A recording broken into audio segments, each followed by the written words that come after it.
ताल के दौलतपुर सफ़न जे बहालीअ लाइ दौलतपुर सफ़न शहर ऐं आसपास जे ॻोठनि जे ॻोठाणनि पारां एहतिजाजी रैली कढी प्रेस क्लब आॾो मुज़ाहिरो कयो आहे।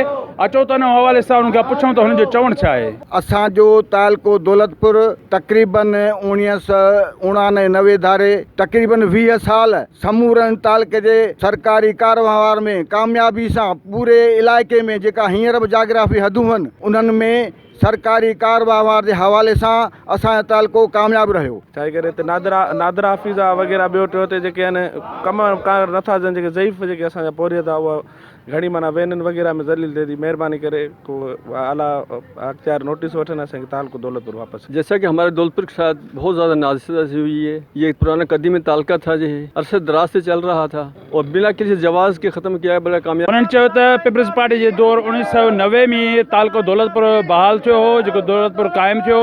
वरी पीपल्स पार्टी जे दौर 2008 में तालको दौलतपुर जो दर्जो माना उनखे ख़त्म कयो।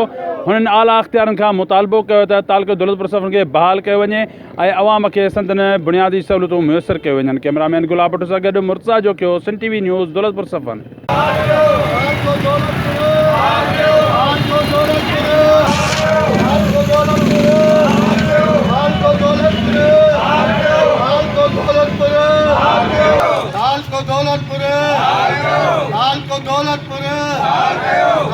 दौलतपुर